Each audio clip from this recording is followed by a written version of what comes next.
And welcome back to the Dave K Show. I'm David K. Gyro. We're glad to have you again with us, my friends. And once again, we are broadcasting from our brand new facilities out here on 806 Hospital Road at the New Life Worship Center. And just kind of bear with us as we get all of our new equipment in and kind of get settled in our new location. So we're going to be coming back live on the internet pretty soon, and we're going to be able to take some more live phone calls. But as we said earlier, our first guest is Dr. Rachal. Everybody loves and knows Dr. Rachal. And we have a resident that's with him is Valery Cagle from Atlanta, Georgia. So tonight, as we said, we're going to be talking about diabetes and some of the complications and things associated with diabetes. And so right now, we're going to go ahead and welcome Dr. Rachal. How you doing? Very good, Dave. Good to be here. Okay, and welcome, Valerie. How you doing? I'm well. How are you? Very, very good. Okay. All right, Dr. Rachal, we're so glad to have you tonight with us. Our listeners and watchers are going to learn some stuff tonight because, you know, diabetes is often called the silent killer. And, you know, a lot of people don't even know they have diabetes till years down the road. So what we want to do tonight is we want to talk a little bit about diabetes and maybe how it affects our local community out here and what we can do to prevent it and maybe some of the signs and symptoms or whatever. Sure. And, well, Dave, it's a pleasure to be here, and thanks for inviting me. We hope to come back again. Sure, absolutely. Diabetes is a disease process that's involving the control of blood sugar in our bodies. Most of us fear, though, the damaging effects from diabetes, including brain damage, loss of vision, probably one of the most leading causes of loss of vision in America today. Wow. So, and as you know, diabetics are very prone to diabetic eye disease. We also hear about diabetics and amputations, and everybody says, oh, you can lose your leg. So everybody has probably known a diabetic in our parish that's lost a leg, right, or had a severe stroke, or died of a heart attack, and that's when they were first diagnosed with diabetes. Either had the heart attack or died from it itself with that. Right. So years ago when we first came to the parish, it wasn't uncommon that we'd see people coming in with blood sugars 500 or 600. Wow. And they would come in, they would be very thirsty, urinating a lot, and their vision was very blurry. And those are very common signs and symptoms that we'll see. Some of them may have had weight loss, some may have not. Okay.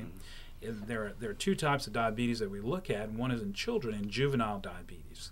Those children would tend to lose weight, frequently urinating, up at night to the bathroom, which is rare for a child. Right. So those are sort of giveaways that the child's going to the bathroom too often, urinating more, looking tired, losing weight. And has a sort of a fruity smell in their breath. We call it acetone from working in the ER before with you.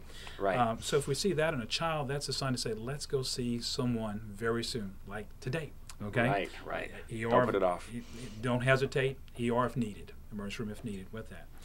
In the adult population, let's say someone in my age group who's nearing in the late 40s and 50s, it's not uncommon for them to have the same signs and symptoms, except they may not be losing as much weight, but they'll notice changes like, I have a skin, I cut myself and it's not healing as well as it used to be. Okay. Right.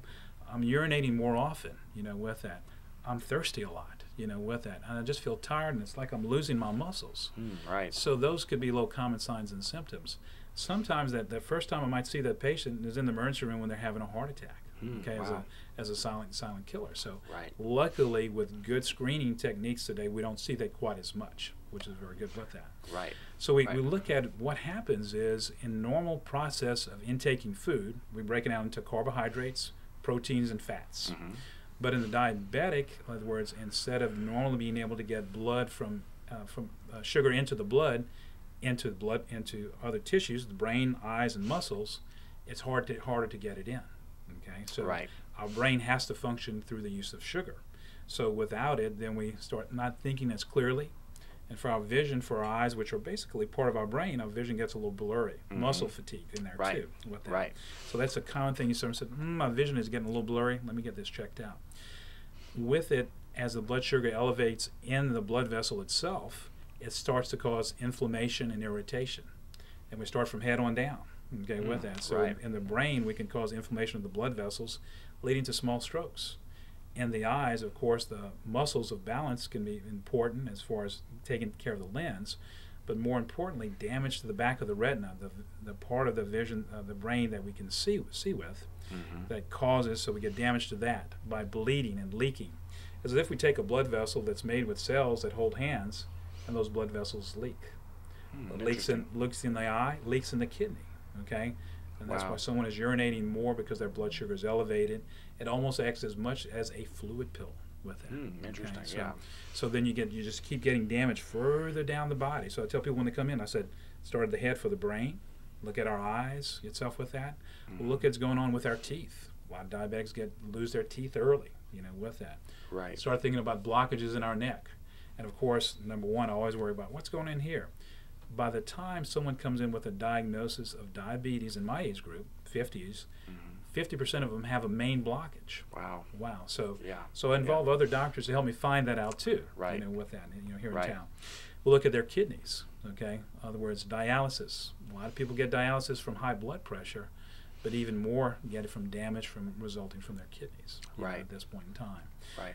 We then look at, of course, our leg damage and our ability to feel. Y'all may have family members who's like, I need my diabetic shoes. The doctor says I can't feel in my feet. And in other words, as they damage the blood vessels that go down to the nerves of their feet, they can't feel. So that means they can walk on something for days and never know about it until they're like, oh, my sock is bleeding. Wow, right. Wow, right. there's damage going on. Or what happens to my toe? It looks like it wants to almost break off. I've seen that happen, and you've seen that too. You've picked up people before with that. Right. So, very interesting. So as we look at those patients and preventing that, we look at trying to get their blood sugar into good control through the use of dietary mechanisms with that, changing their dietary habits, good exercise with it. We know that exercise can drop your average blood sugar 30 to 40 points daily. Right. That's awesome. Right. Most of our diabetics that we're now seeing nowadays have their blood sugars, let's say, elevated to around 180 to 200. Okay. The goals of which we'd like to keep them fasting less than 110, and 2 hours after you eat less than 140. Okay. So 140 would be the magic number for that. For after eating. For after eating. After eating, and fasting, we'd love to keep you less than 110. Okay. And knowing that I know that eye damage is not occurring. Okay, with that. So there's a number called hemoglobin A1C, which as physicians and nursing staff and we're always looking at, and that tells us their average blood sugar, which is a combination of that 110 and that 140. Okay. Right. Okay. And that ideally would be 6. At 6, man, you're not having any eye damage. Okay. So if you're not having any eye damage, then you're probably not having too much other blood vessel damage go on with that. Right. Okay. And that's a common blood test? Common blood test. We do it here at the hospital at Point Could Be General. Get the results the same day. Okay. So, Dr. Rachal, I would say, like, for the average person who has not been diagnosed as a diabetic, yet, what are some signs and symptoms to be looking for to say, hey, like, I need to go see my doctor and see what's going on? Frequent urination, blurriness of vision, with that, a skin lesion that's not being healed. But also look at the size of their belly. Okay. Right. Yeah, the waistline. Right. And let's see about our family history. So important. If mom and dad probably had it, chances are you're in a higher group for that. Right. Okay, Right. Very, very good.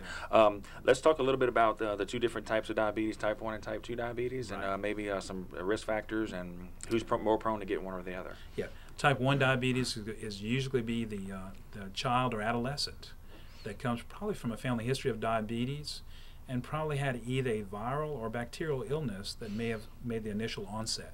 Okay. Where they sort of burned out their pancreas that makes the insulin that we need to drive sugar from our blood into the rest of our tissues. Okay. Those patients with type 1, and we get some young adults with it too, will probably need insulin for their control the rest of their lives. Okay. They do have insulin pumps, which are just a once-a-day pump mechanism that can be used to adjust insulin with it now. There also is at this point in time now being some pancreatic organ transplant type tissue. Okay. So that's something new, and in fact, one of the young men that came back from Iraq had that, and is now able. He lost most of his pancreas in an accident, and is now able to control most of his blood sugar with that. That's amazing. So wow, I thought when I read about that, I was like, that's it big, especially for that type 1 diabetic. As we head to the type 2 diabetic, we look for the adult, the older adult with same signs and symptoms, but maybe not as much weight loss, and that patient will look for family history. They may come into my office with, my blood sugar was elevated. I did it at a health fair, with that. We did it at work. I did it at my mom's house, and my blood sugar was 200 after I ate. Okay. Right. Well, that's a little sign that says let's work up.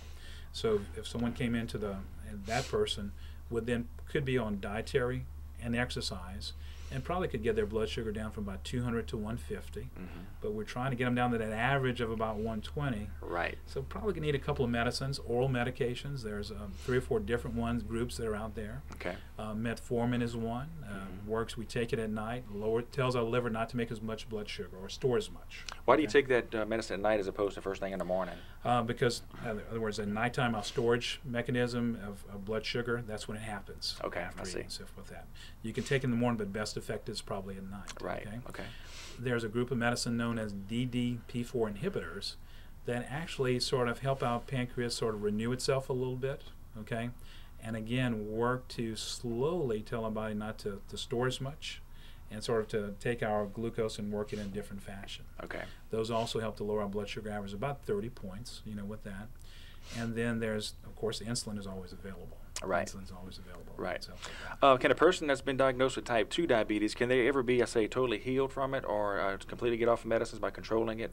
Diet and exercise? It's interesting that I've had several patients that they're able to control their blood sugar through the use of diet and exercise and weight loss. Okay, when they're doing that. So they're able to get their blood sugar averages down from about 200 to about 120. Okay. I'll always still consider them a diabetic. Right. Okay, so meaning that they would have that tendency they have a metabolic disorder in their body. Right. So we still want to screen them. Okay. So even the patient that has bypass surgery, stomach bypass surgery to correct, to help them lose weight and get their blood sugar average down, still needs to go through screening eye exams yearly, still needs to check their cholesterol and their blood pressure, and still need to get their heart checked out every couple of years. Right. With that. Right. So, but yes, you can cure the blood sugar for a while. Okay? Right. Our professors tell us, they look at us in the classroom, look at your size, look at your family history. Eventually, you will become diabetic too. Right. So you could say some people are predisposed, I guess you could say, because of their family history and everything. On the other side of the break, we'll answer this question, but what's trending right now as far as in our community? What are you seeing as far as maybe illnesses going on right now, or some common problems that you see on a regular basis in your office? Sure. And as we look at our diabetics, common problems that need to be addressed include also addressing their blood pressure, their cholesterol risk, and also screening for those built-up plaques in their blood vessels. Right. Okay. So, in our little community, through the use of our hospital system, we can easily screen for carotid blockages. With that, we can do treadmills and actually do nuclear studies on the heart to look out for blockages in the heart. Okay. We can also do ultrasounds of the abdomen to look at abdominal aorta, aneurysms that can happen in diabetics, probably a little more prone. Right. And you can also screen for peripheral vascular disease. Okay. We also have a podiatrist involved in care in our community, Dr. Pilecki. Okay. Yeah, Dr. Pilecki. And we use him quite a bit. You might want to have him on a talk show to look at diabetic care of the foot. And definitely. A talk just by itself. That is very good. Yeah, Dr. Pilecki is a good fella. Okay, well, we're going to go ahead and take a commercial break, and we're going to be back with Dr. Rachal and Dr. Cagle right after these messages.